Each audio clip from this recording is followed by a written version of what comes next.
Marcus Chen sat frozen in his chair, his coffee growing cold as he watched a complete stranger gently wipe chocolate sauce from his daughter's chin.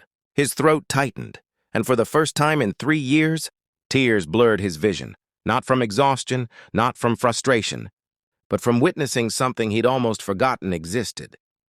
Pure, unconditional kindness from someone who had absolutely nothing to gain. The morning had started like every other Saturday.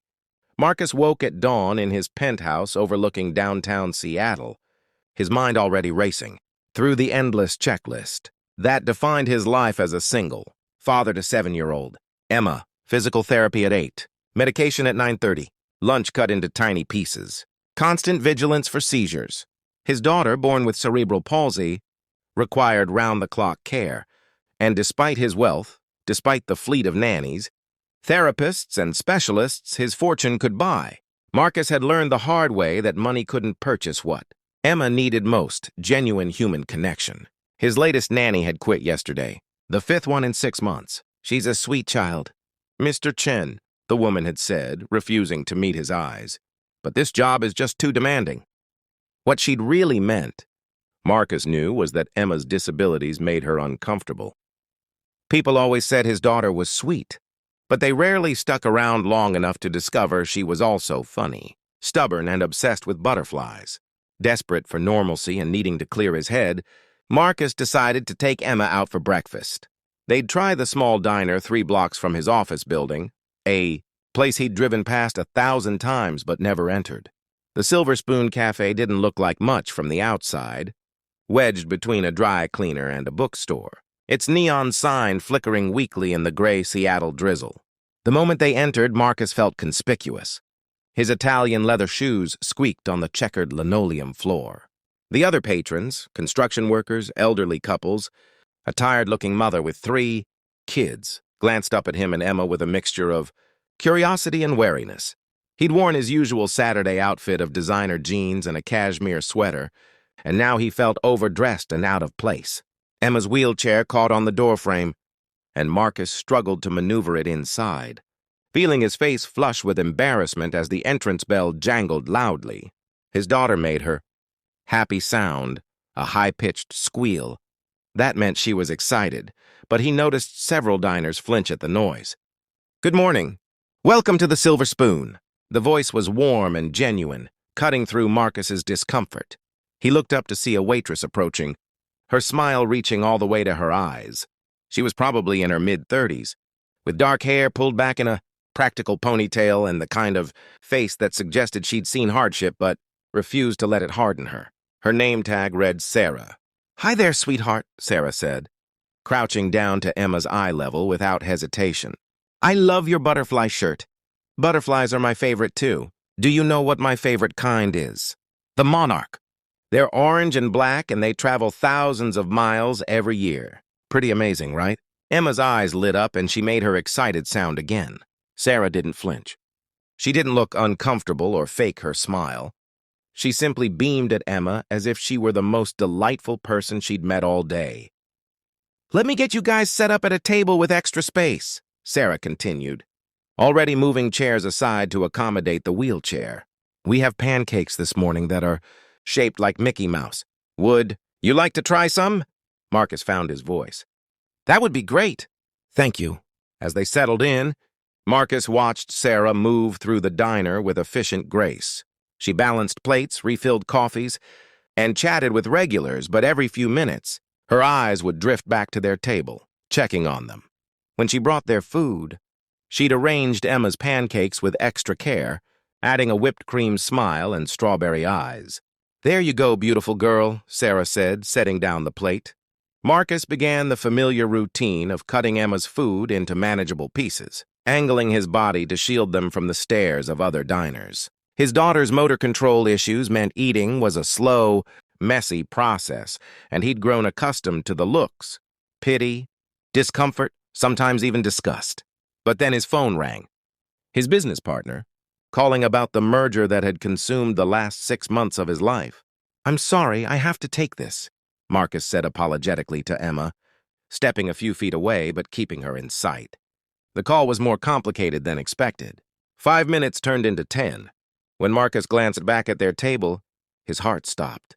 Sarah was sitting in his chair, patiently feeding Emma. She'd pulled her own seat close, and she was making silly faces between each bite, telling a story about a princess who could talk to butterflies. Emma was completely engrossed, actually laughing between bites.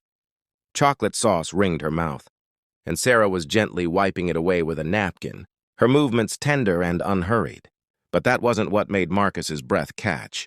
It was the way Sarah was looking at his daughter, not with pity or duty, but with genuine joy, as if spending her Saturday morning feeding a disabled child while other tables waited for. Service was exactly where she wanted to be. Marcus ended the call abruptly and returned to the table, feeling like an intruder on something sacred. "I hope that's okay," Sarah said quickly, standing up. "I saw you were on the phone and I thought—" "It's more than okay," Marcus interrupted, his voice rough with emotion. "Thank you, really." Over the next hour, Marcus learned that Sarah was working 2 jobs to support her teenage son while putting herself through nursing school.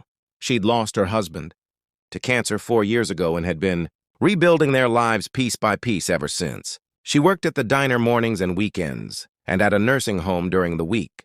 "My little sister had Down syndrome," Sarah explained when Emma had finished eating. "She passed away when I was 25. But taking care of her taught me that every person has value, has something beautiful to offer the world.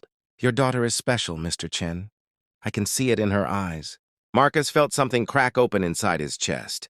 For the next 3 Saturdays, Marcus and Emma returned to the Silver Spoon Cafe. Sarah always greeted them like old friends, always made time to sit with Emma, even during the breakfast rush.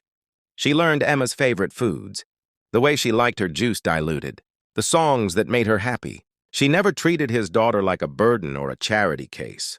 She treated her like a person. On the 4th Saturday, Marcus arrived at the diner with an envelope. "Sarah, can I speak with you for a moment?" he asked after breakfast. They stepped outside into the spring sunshine. Sarah looked nervous, and Marcus realized she probably thought he was going to complain about something. "I've done some research," Marcus began. "Seattle University's nursing program costs about $38,000 a year. You're currently in your 2nd year, working 70-hour weeks to pay tuition while raising your son alone." Sarah's face paled. "Mr. Chen, I don't—" "Please let me finish." Marcus handed her the envelope. "This is a check for $150,000. It will cover the rest of your tuition, living expenses for you and your son for 2 years, and enough extra that you can quit one of your jobs and actually have time to study and to breathe." Sarah stared at the envelope like it might explode. "I can't accept this." "Yes, you can, and you will." Marcus's voice was firm but gentle. "Do you know what you've given me these past few weeks? You've given me something I haven't felt since Emma was born. Hope. You've shown me that my daughter isn't a burden to the world. You've treated her with dignity and love, expecting nothing in return.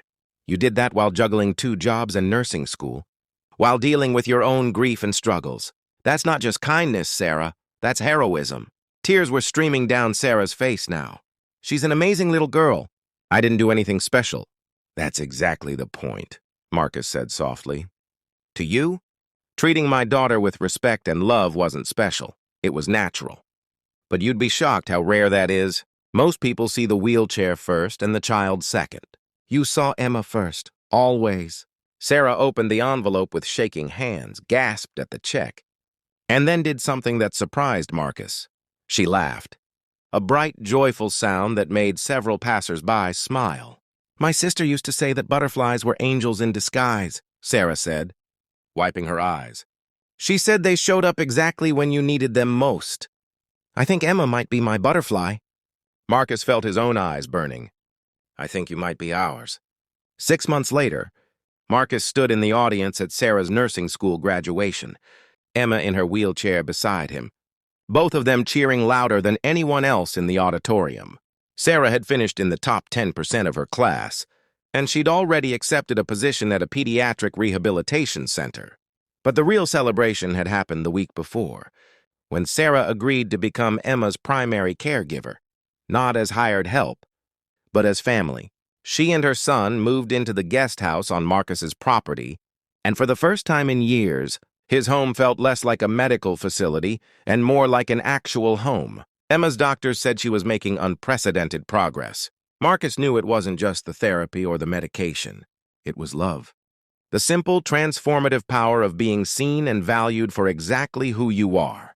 Sometimes the universe sends you exactly what you need in the most unexpected package. For Marcus, it came in the form of a struggling waitress with a kind heart. For Sarah, it came in the form of a little girl who needed her. For Emma, it came in the form of someone who saw past the wheelchair to the beautiful, funny butterfly-loving person inside.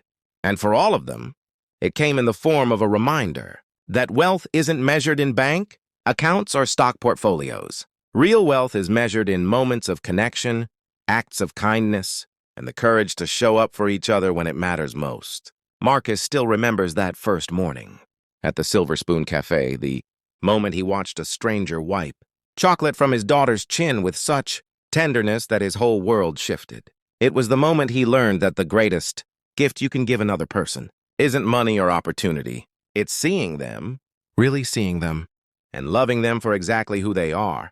That lesson changed 3 lives forever, all because a tired waitress chose kindness when no one was watching, when no reward was expected, when simply caring was enough.